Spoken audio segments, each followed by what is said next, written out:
From Abia State.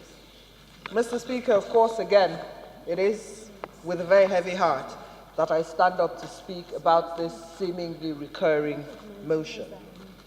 But, Mr. Speaker, sir, let me make the point that we must properly diagnose the problem so that hopefully we can find a proper treatment for the problem.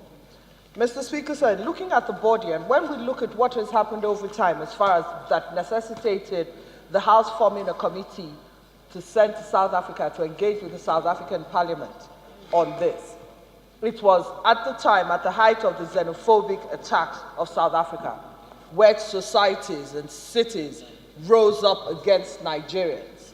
In that way, Mr. Speaker, so it could have been said that there was a tacit, covert, or overt acquiescence by state for them to clean out the people who resided in their country who were not of their country's origins. Now, South Africans, unfortunately, are notorious for that type of behavior, and that necessitated it. Of course, at the time that the House sent that delegation, there was also, the executive also sent a delegation with the minister, wherein the outcomes were certain things like the early warning signs and so on and so forth, that where there was thoughts that there was going to be any kind of uprising against the Nigerians, that the early warning signals would be sent to the ministry, to the missions, and the missions would then subsequently evacuate the people.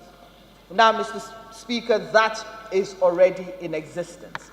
But we also, in the course of that meeting, had cause to engage with not only the Parliament, the Speaker of the South African Parliament.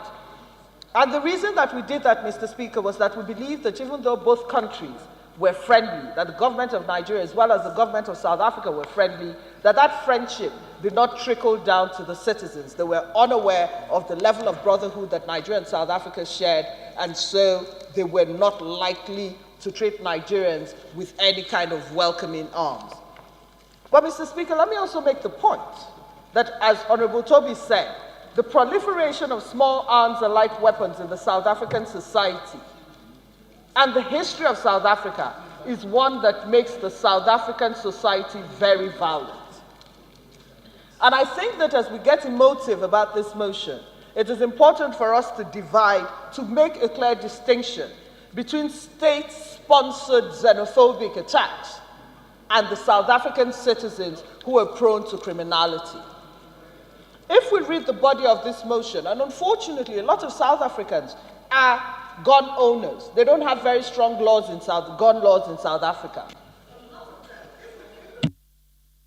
Mr. Speaker, was attacked in highbrow Sandton.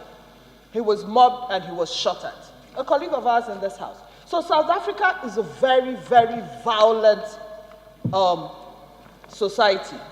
When you look at this, you find that the people were shot at by criminals in South Africa. The reason I have gone through this is for us to make the distinction between state-sponsored xenophobia and criminality.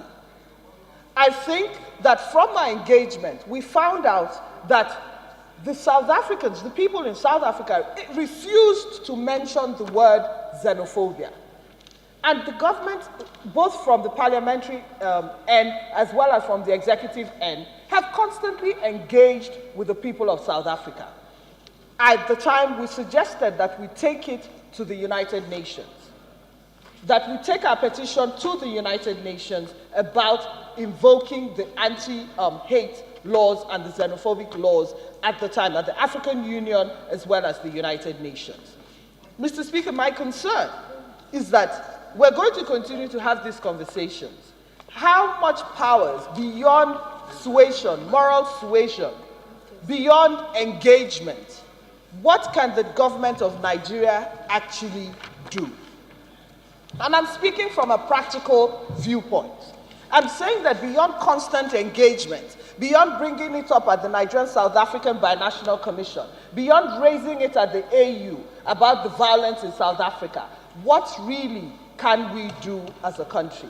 And we're signed between the Minister of Interior and the Minister of Foreign Affairs and their counterparts in South Africa, and the commitments that we got from the South African Parliament that will continue to engage in the hope that South Africans continue to understand the brotherhood and hopefully strengthen their legal systems in such a way that will throw up some prosecutions on the people who have committed these heinous crimes. Once again, my heart goes out to the families, and I hope that they find succor in the fact that Parliament has actually recognized their pain and is speaking to it. Thank you.